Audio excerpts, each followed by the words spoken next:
Ozempic, originally used to treat type 2 diabetes, is now being used for weight management. And apparently it is also ending the fat acceptance movement. Now, how fragile does your movement have to be that a drug and a weekly injection can end it? Like, you can't make this shit up even if you tried. Now, whatever you think about the fat acceptance movement is irrelevant to this video. Just that apparently this drug exposed the whole movement in a way that also nuked their entire existence. Now, from the big crack, how Ozempic destroyed fat acceptance? So let's see how this drug, meant to treat type 2 diabetes, ended up nuking the fat acceptance movement.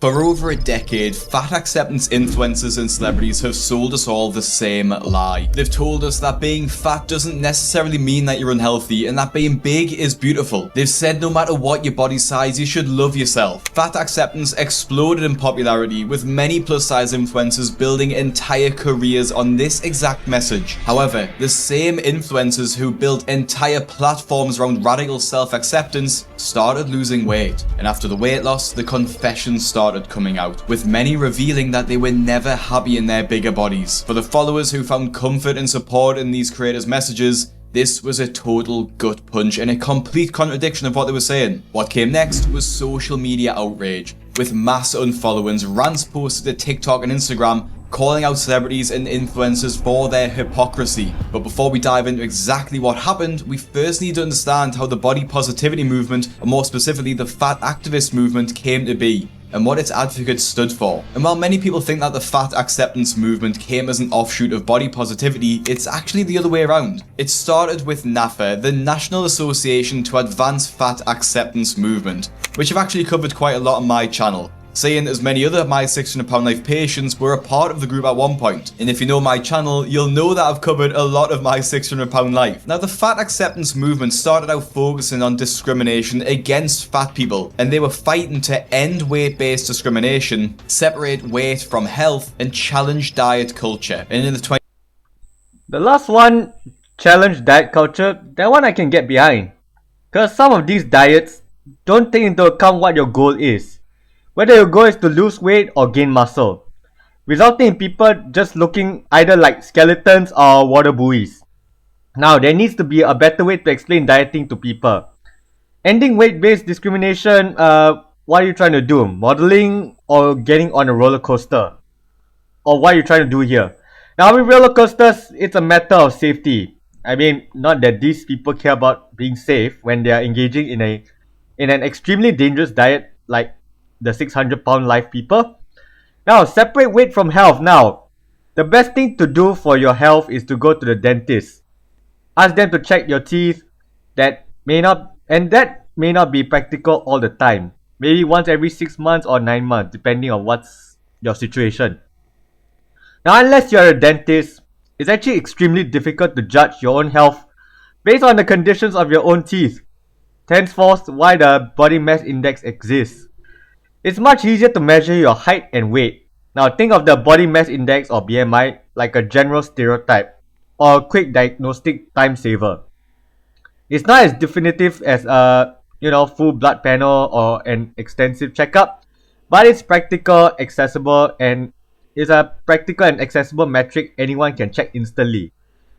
Unless you can't do math. Alright, looking at how aggressively some of these activists reject standard metrics, it feels like they are avoiding the math entirely. But that's okay because that's calculator.com.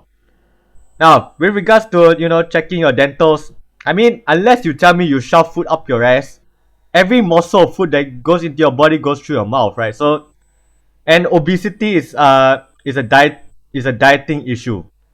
So, if your diet is a disaster, your teeth generally will be a disaster. So, let's just say that if your diet's a disaster, your teeth will also be a disaster. So, let's just say that if your teeth is in trouble, it's a good sign to change what you eat. In the 2010s, the movement became more mainstream to include all bodies. things like different skin tones, scars, and physical disabilities. And you'd think that would be a good thing, but many fat acceptance activists were extremely critical of the takeover, claiming that the struggles of fat people were being sidelined. But it was hard to feel sympathetic for this community when they post things like this. Of course you want to post your before and after photo. Many see it as a notable accomplishment. So of course you're posting about your weight loss. It makes sense, right? And I don't blame you. I think that wanting to be part of this thinness club is something that society is pushing us all into. And then it turns to be that maybe one of the reasons that you post this is to inspire other fat people to lose weight. But then that's where you lose me, because I thought this whole process was for you. I don't know what the point of posting it is. We can see it. We see you have gotten into a smaller body now. What ends up happening and what you're showcasing is that you went from being the oppressed to being the oppressor. And you're... The same question can be asked back to you. Why did you decide to post this TikTok clip? Ultimately, you decide what you post, right? With regards to should you post your before and after photos, I mean, do you want someone like me to cheer for you or remind you that you still have a long way to go? What are you trying to do with your posts online, right? That's the reason why I don't post my before and after photos, because one, I don't think anyone can tell the difference between the two. And second of all, I judge myself by how much weight I can lift, not how much weight I've lost, right? I mean, unlike most people, I gain weight at the gym. I went from 56 kilograms to about 64 kilograms. And I went from bicep curling 6 kg to the current 20 kg, right? I mean, for one arm. And I used to deadlift like what? 1.5 times my body weight. Now I'm deadlifting 2.5 times my body weight. So that to me is more important progress than weight loss. And that's also way more objective than, say, how much weight can you lose at the gym, right? I mean, if you're gonna go to the gym, build muscle. Don't just focus on weight loss. Okay with that. People in the fat acceptance community regularly belittle other people for losing weight. Like this creator saying that someone else got into a smaller body, like it didn't take months of hard work and sacrifice to do. Weight loss is a huge achievement. It's hard, it takes time, and you need to stick to a diet plan pretty much every day. But the idea of weight loss is so controversial in the fat acceptance community that they actively protest against it, saying that the effects of yo-yo dieting are even worse than just being obese. Diet and weight loss talk is sensitive for good reason. Like 1 in 4 or 5 people end up with an eating disorder. Most people, I think 90 to 98% of people will gain all the weight back and then some. And that diet cycling can result in worse health outcomes than just staying fat in the first place. Also, if you have an eating disorder and you're fat, trying to get any treatment for that is hell. To me, watching videos like this just shows that people are not educated enough when it comes to how to lose weight and how to keep it off too. Yo-yo diet. Yeah, psychologically, that makes sense, right? That's why the saying, your body goes where your mind goes, exists. Sure, our culture focuses a lot on the weight aspect, because that's measurable and easy to quantify. The psychological aspect, well, that's not as easy to quantify, and that's therefore not as easy to predict. To some people, food is just fuel for the day. It's a form of, and to some people, it's a form of comfort, right? Also, people often underestimate how much calories they consume. So if you want to lose weight, you gotta go hungry, which is a brutally uncomfortable feeling for a lot of people, and not a lot of people have the mental resilience to actually stand by it, as in they're not willing to go through the discomfort of feeling hungry for the whole day just to lose weight, right? Diets are always going to fail because there's no way you can do a juice cleanse or keto for the rest of your life. Any conversations around weight are also extremely triggering for people in the fat acceptance space, so they actively advocate to not talk about it. But when their favourite plus size influencer loses weight and talks about their journey, fans demand an explanation. But because this can be triggering to hear, this same creator suggests getting therapy to work through it, which is just absolutely insane. And when that one safe space is no longer safe, it can activate a lot of pain and trauma. Again, if you are fat and you're feeling that pain, it's not appropriate to share with that person. If you're feeling this way, I really hope you talk to people, a therapist or friends, supportive people in your life to process these feelings, because it's valid and it's important. I can't understand why these people get so offended over what other people choose to do with their bodies. Getting therapy because someone you followed lost weight is absolutely insane. People want to do dumb shit. Like, people jump out of planes. Like, I don't fucking care. Yeah. You want to do some dumb shit? Do some dumb shit. Yeah. Just admit you're doing some dumb shit. I think there are more serious problems than, your own weight issues at this point. Your weight is just a symptom, if that's what you think, right? And the weight is not the cause of whatever issues you're facing. It's just a happy side effect, if you want to call it that way. It just shows how much the community relies on these other plus-size influencers to validate their own feelings. One of the most prevalent creators in the fat acceptance space is JB, a content creator who wants to share her message that she shouldn't have to change, but the world should accommodate to her. I've done a couple of videos on JB covering her downfall and another one on the body cam footage of her arrest, and I'll link those that you can watch at the end, but make sure you stick around for the rest of the video. Now, JB often takes a movement way too far and causes a lot of outrage on her social media posts. Things that plus-size travelers hate. When the tray table can't come down, worrying about asking for a seatbelt extender, having little to no room to move, narrow aisles and bulkhead seats, tiny airplane bathrooms, worrying you're going to break the toilet, getting pat down because you're fat, tiny airport chairs with armrests. Now this might seem like rage bait, but to the fat acceptance community, it's actually very serious. All of these complaints that JB raises in her video are things that the community are actively fighting for, as they think that fat people should just be accommodated for no matter their size. Fat liberation, activism, and advocacy. This is where I knew I had to be. I've learned so much on this journey, and now I use my experiences as a fat person to help others navigate the same obstacles to live their best, most empowered lives. Whether it's travel, healthcare, or just day-to-day life, I'm here to break down those barriers that exist for fat people. I'm here to challenge the world to make space for us, for fat people, just like everybody else. The fat acceptance community spent decades fighting to exist without a pressure to be thin and to be unapologetically fat without wanting to change. But when the movement's most prominent voices began to disappear into smaller bodies, the community's followers found themselves wondering whether the acceptance they had been sold was ever really meant to last. Now, enter Ozempic, the infamous GLP-1 Yeah, now here's the meat of the video.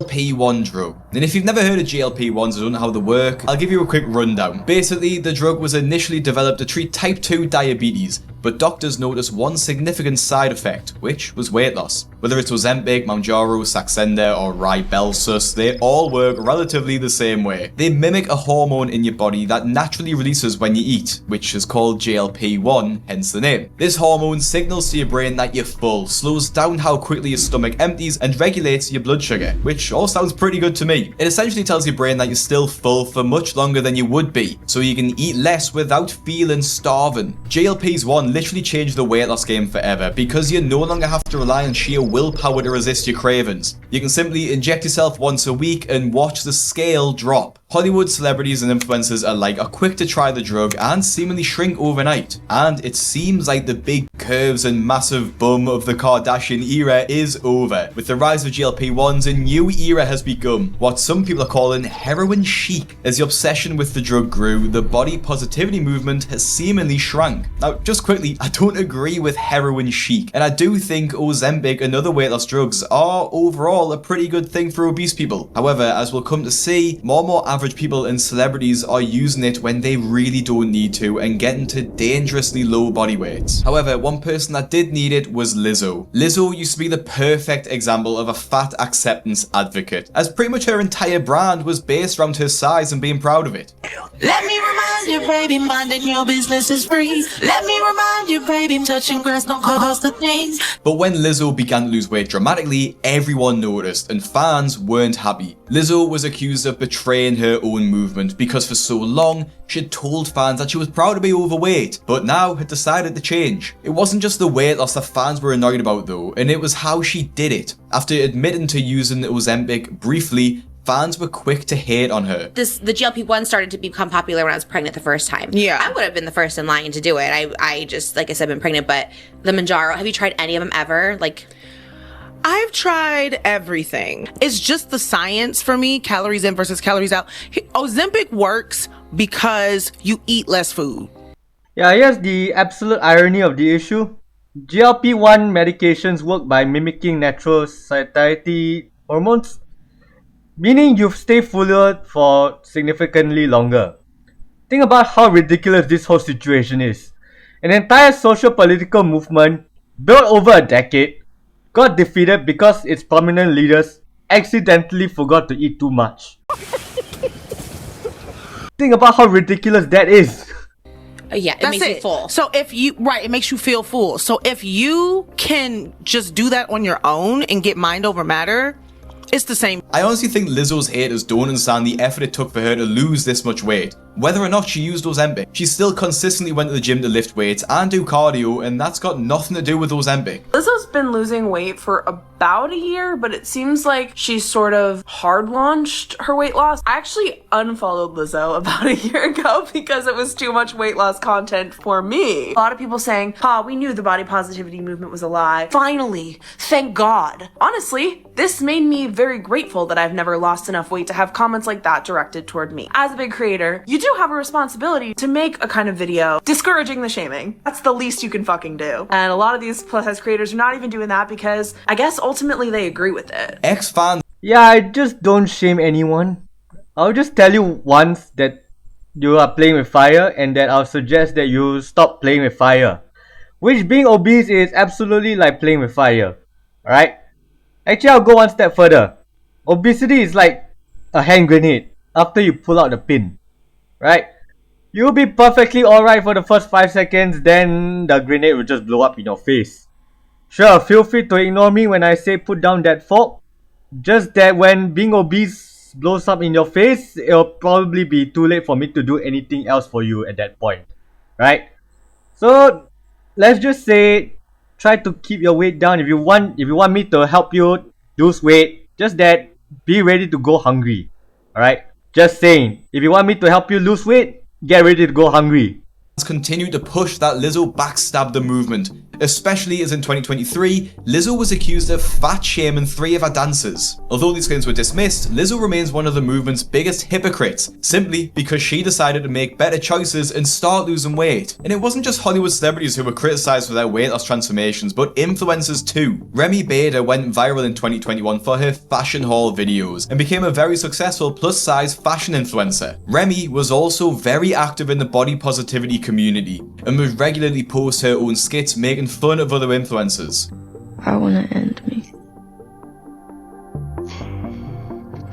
I wanna end me. People loved Remy. For the fat acceptance and body positivity community, Remy was a breath of fresh air. She was a plus-size advocate, normalizing being overweight while simultaneously finding nice clothes to wear and just enjoying life. But when she too, like Lizzo, discovered weight loss aids, she fell into hot water with her fan base. Over the course of a year, Remy very visibly started looking smaller and smaller without ever commenting on it. This is the line. Hold on tight. And this is a dream. It's all I need. You never know where you'll find it. And I'm gonna take my time. Yeah, I'm still getting it right. This is the life. Hold on tight. Again! Fans started to notice, asking questions about her weight loss and demanded to know what she was doing and if she'd started using Ozempic or had some sort of surgery. Now I would tell the fans, mind your own business, but Remy ignored all the comments, even going as far to delete them and block fans who kept asking. Then in 2025, Remy finally revealed that she'd had weight loss surgery, shocking the fans and the community to the core. What he told me is that there was a newer surgery, which is what I did.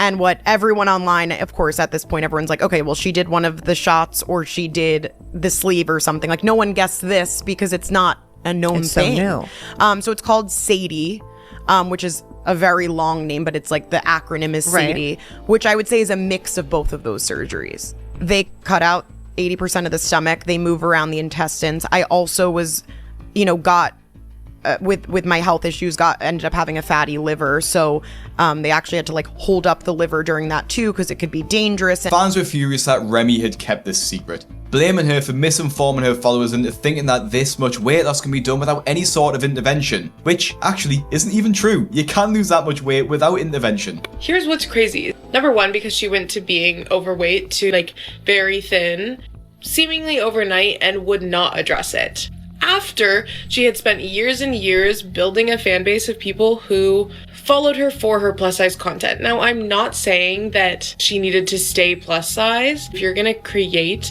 a platform based on plus size content and create a fan base based on people who look up to you because either it's relatable or that's the type of content that they want to see, and then you lose a bunch of weight, shifting your content entirely and not addressing it at all is why people are like, what the fuck? Why didn't she say anything? Also, my channel has pivoted here and there.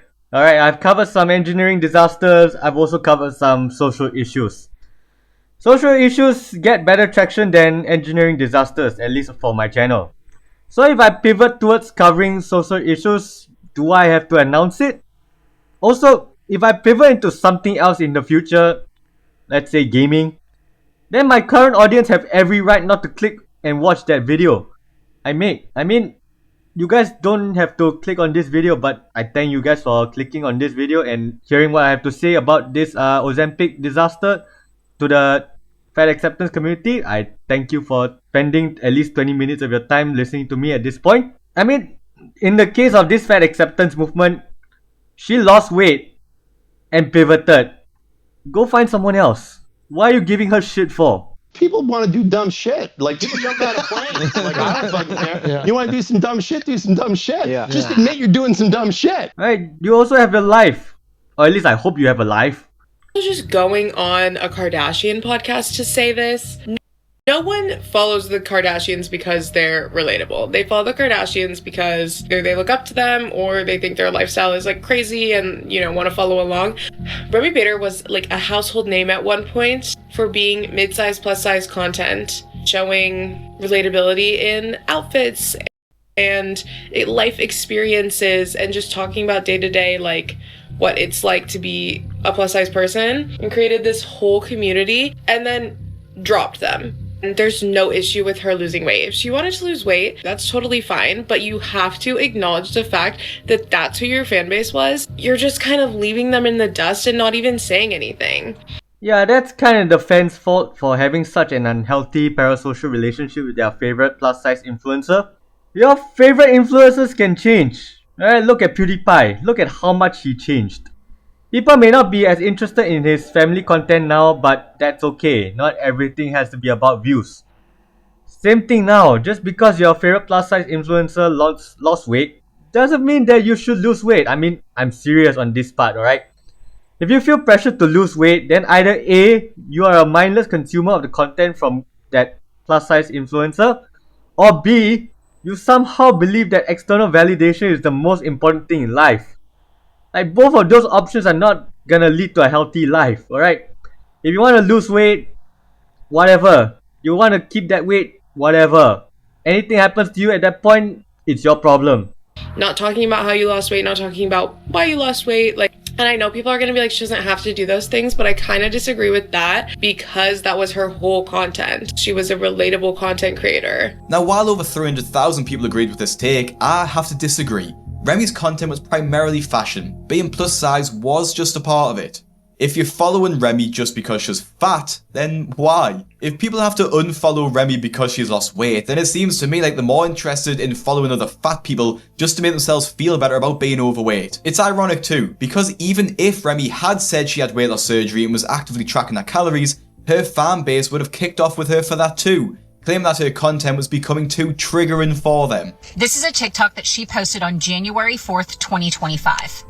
In this video, she's going to show you the meal she's about to eat, and it's extremely misleading. She's showing off the meal, eating fries, showing the brownie she's going to eat at the end, which she never does, eating a chicken sandwich, she only takes 2 or 3 bites, covering her mac and cheese in sauce, and once again, only taking a few bites. So if you've had weight loss surgery or you know someone who has, you know they can't eat all of that. So the few bites that she took is probably all she could have eaten, and she might have even gotten sick after that. So yes, people are pissed because they were led to believe she was eating like that while losing weight. You've been had. You've been took. You've been hoodwinked. Bamboozled. Led astray. Run amok. Did you just assume that what she showed on screen is what she ate? I mean, can't you do basic math? Or are you guys so bad at math that you can't do simple additions? That is not what she ate to lose weight. She didn't eat the whole thing, alright? Videos like this makes it so clear to me why people struggle with weight loss. You can absolutely have a cheat meal every now and then, and it won't take you off your diet completely. And I don't care if she didn't even eat it all. I don't see how that's relevant. If you're silly enough to think that Remy lost weight while eating the Chick-fil-A every day, that's on you. Being a plus-size influencer and then deciding to lose weight is just an unwinnable battle. Whether you disclose how you did it or keep it a secret, you will face backlash. But Remy's backlash doesn't even come close to the UK TikToker Becki Jones, who receives hate every single day. Becki Jones went viral during the 2020 lockdown for her infamous What I Eat Today videos, previously featuring huge portion sizes and taste tests of high-calorie desserts, with her most viral moment being the McFlurry incident. McDonald's Cheshire Oaks are the best. I've won! McFlurry? Or fruit bag. I wonder what we're going to choose there. Probably the fruit bag. The video went viral because people obviously thought Becki was lying by choosing a fruit bag over an ice cream. And given the choice, anyone would take the ice cream. But Becki was an easy target to make fun of because she was just unapologetic about what she ate, even if it was causing her to become morbidly obese. People even started creating duets of Becki's videos, counting the calories in each meal, and she would easily consume 4,000 to 5,000 calories in a single day. Her content was centered around food, but she also shared a very strong body positive message with her fans that they should love themselves at any size and not feel pressured to engage with diet culture. At the time, Becki was undeniably overweight, so she would receive hundreds of hate comments on her videos every single day. I'm a celebrity, get me out of here! Hi everyone, so of course, to get ready for the start of I'm a Celebrity 2024, I have made a little I'm a Celeb treat board. I got all this stuff from M&S, I've got some Colin the Caterpillars, some gummy worms, and just some other chocolatey treats. I also got some gold coins as well, like hopefully representing the stars. I also got some crisps, some onion rings, and some salt and vinegar twist, which I do put in the bowls a little bit later on. I can't wait to try these Swiss nutty clouds. I've got some buttons. So you're going to be hearing a lot about I'm a Celebrity this year. Buzzing that GK Barry is in there. Big good luck to her, fellow TikToker. And I really hope that Maura Higgins goes in. The lineup looks insane, so let me know who your favourite is or who you're rooting for. I feel like every year I watch it, I always like someone different at the end. So a big good luck to all the celebrities in there, and let me know who your favourite is. Enjoy watching. Love you all. After almost 5 years of constant criticism though, Becki took to social media in early 2025 to announce that she was taking a break because all the hate was damaging her mental health, and honestly, just cannot blame her. She just seems like a nice person with a positive attitude and probably didn't deserve all the harsh comments that she got. I've decided to come off social media, and yeah, that's the second wisest decision she could make now. I'll give her that. Let's see if she'll make the wisest decision she could make. I don't want you to think that this decision was made lightly or that I'm not grateful for anyone's support, because I am. I'm so grateful for the following that I've got and what I've built up and what we've built up. Sorry, I told myself I wasn't going to get upset.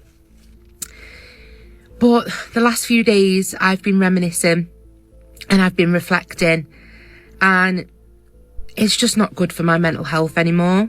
But Becki's exit from social media came at a very strange time, because several months before, Becki announced that she was going to Turkey to undergo weight loss surgery that had been gifted to her by a healthcare company. So, I am very excited. I have kindly been given the opportunity with Prime Health Concept to have a gastric sleeve. After her... Why do you have to announce everything on the internet? Just surprise them.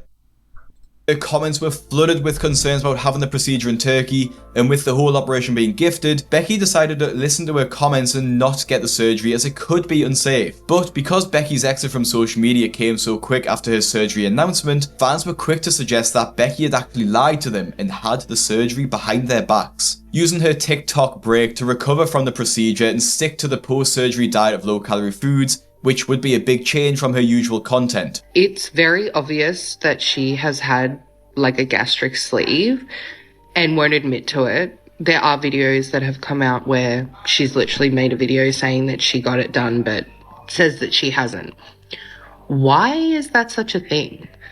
Like, if you do something to better yourself and like lose weight, like I've had multiple surgeries now of weight loss. Like, why is that a negative thing?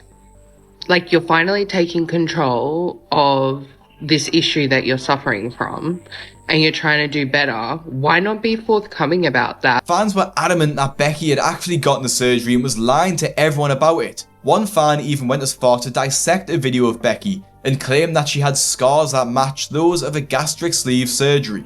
Becki Jones has accidentally shown one of her surgery scars on one of her videos, and it is the exact same place of one of my bariatric weight loss surgery scars. You have 4 or 5 depending on the surgeon, and this is in the exact correct place of where one of the rods would go for the keyhole surgery. So this is where they put their rods and things and all their equipment. Now, look at this one here. You might want to zoom in a little bit, but here. This is exactly where one of my other ones are. And if you look at the diagram, the other ones would be, sometimes they go around the belly button, down here, maybe here or up here or down here. Because she's got quite an excessive amount of loose skin, the scars could have... If you have all that time to do that analysis, you can do one set at the gym, right? Time management, fail. Have come down quite low. It's so weird that this creator felt the need to share this, but from my perspective, this isn't proof that Becki had a gastric sleeve at all. If it is a scar, it could be proof that she had keyhole surgery, which could be for literally anything, even something like getting her appendix or a gallbladder removed. Because the use of weight loss aids like surgery and GLP-1s has become so mainstream, people are almost shocked that someone could lose weight naturally, and that undermines the entire fat acceptance movement of not being able to choose to be fat. The hate videos for Becki kept on coming, and even though she responded to the accusations many times on TikTok, fans still didn't believe her. Okay, now I have put a trigger warning at the beginning because mentioning weight loss, because I got asked this question probably the most. It was near enough every single question. The one was, why are you lying about weight loss surgery or Mounjaro? Now, I've got nothing against anybody that's had weight loss surgery or Mounjaro. Whatever avenue people are taking to lose weight, it's their decision. None of my business at all. I have said probably on the last 2 Q&As, month 1 and month 2, that I have not had weight loss surgery and I am not on any weight loss jabs. And I stand by that. I can't prove it to you, but I don't need to prove anything to anybody at all. And I've learned that now. I don't need to sit here and do a big, oh my God, guys, I am not on this. I am not on that. I haven't had this. Don't need to do that. I know myself. That's the end of it. I'm not. Believe it or don't believe it. That's the question, isn't it? Even if Becki Jones did use a weight loss aid, it's not relevant to her content. She still makes what I eat in a day videos, but she just makes them healthier instead. And I don't see why her audience feel like they need an explanation of how she lost weight. I did not come back to TikTok in September to be like, guys, I've lost weight. That was not my intention. It was not my goal. Like I said, my content was... Yeah, you're wasting your time explaining to your fans, alright? Your fans don't need the explanation. Your haters won't listen. So continue making your content. If they hate you, I mean, who cares? There's plenty of fans you have. Alright? Please your fans, ignore your haters, and have a fruitful time on social media. I wish you all the best, Becki Jones. Never going to be, my page wasn't going to become Becki Jones for fitness or Becki Jones for how to lose weight. That's never been my goal for my journey on TikTok or as a content creator. I come back, and to be fair, most of my weight that I've lost has been from September until now. When I look back on how much I weighed and stuff, it's been from September till now. That like the most weight's come off. And yeah, I think people are just getting confused because they're like, oh, well, you're not being honest with us and you're not telling us how you've done it. But my intention isn't to be a weight loss page. Becki isn't a nutritionist. She isn't a personal trainer. She's just a normal person. What worked for her might not work for everyone else. People might need to eat lower calories than she did, or they might not need to do as much exercise as her. Her page isn't about weight loss, and it never has been. She doesn't show her weight on the scale or talk about how many calories she needs to eat. So there's no real reason for people to be complaining as much as they are. Becki is... Honestly, keeping these toxic activists online to complain about someone like her might be a blessing in disguise. Cause at least they're not putting garbage food into their bodies. And maybe for the first time in their long miserable life, they can accidentally miss a meal and experience weight loss themselves. Right? I mean, if they are complaining online, they are probably not eating garbage food. So let's keep them online, alright?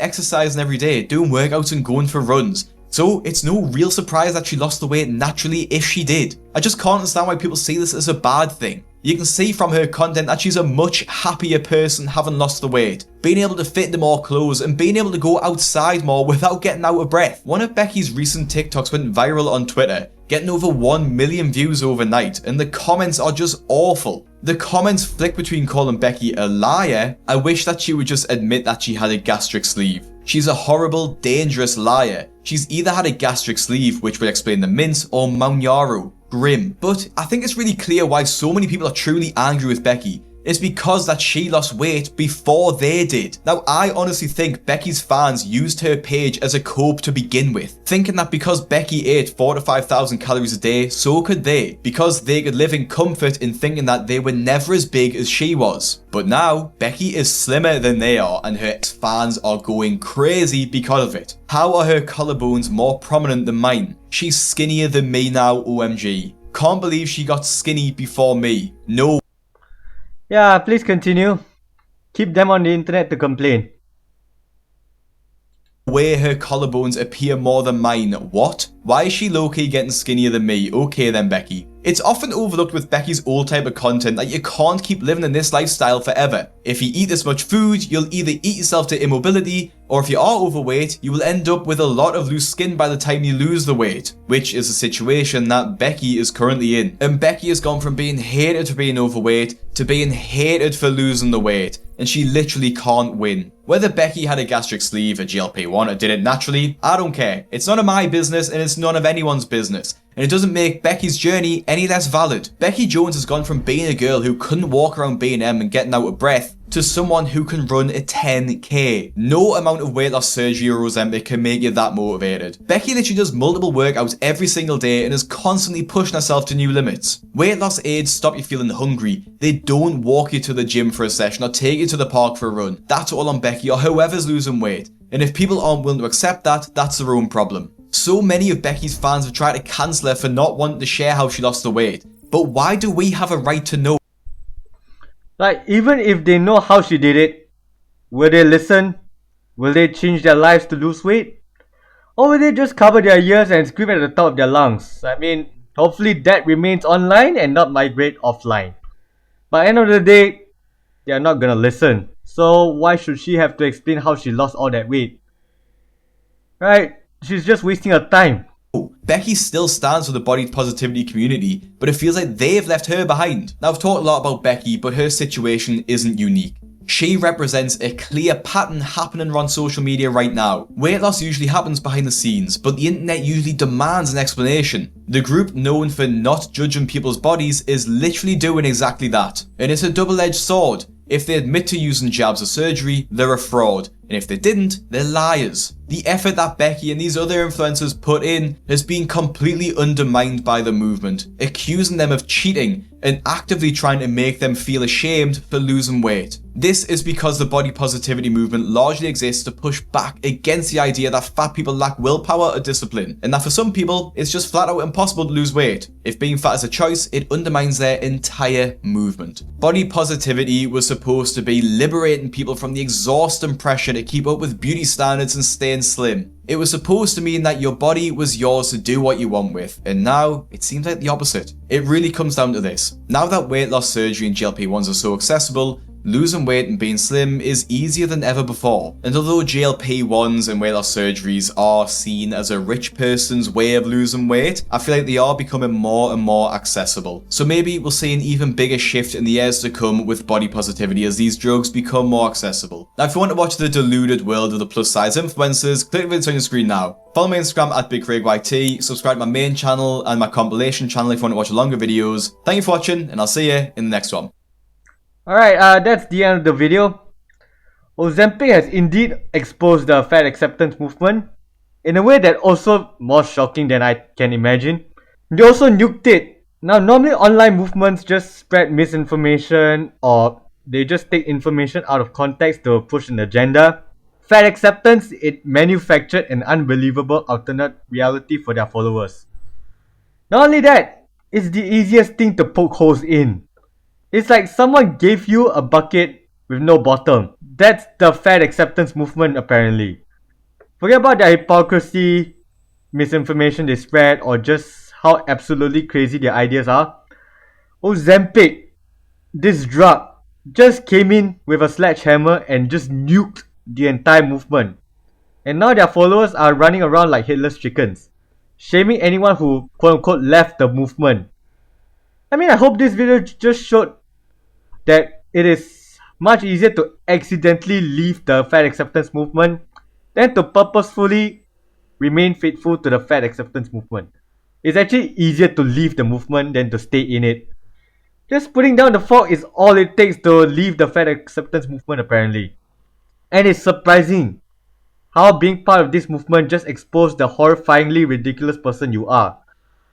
If you're part of this, I don't know what to say at this point. Right? Normally being part of a movement tells us very little about who you are as a person. But the fat acceptance movement is kind of the exception to the rule. It tells us way too much about who you are. Right? The words on screen is that's appearing right now is an understatement. Right? So let me know if there's better words to describe these clowns in the comment section below. Leave a like and subscribe. And I'll see you guys next time. Bye bye.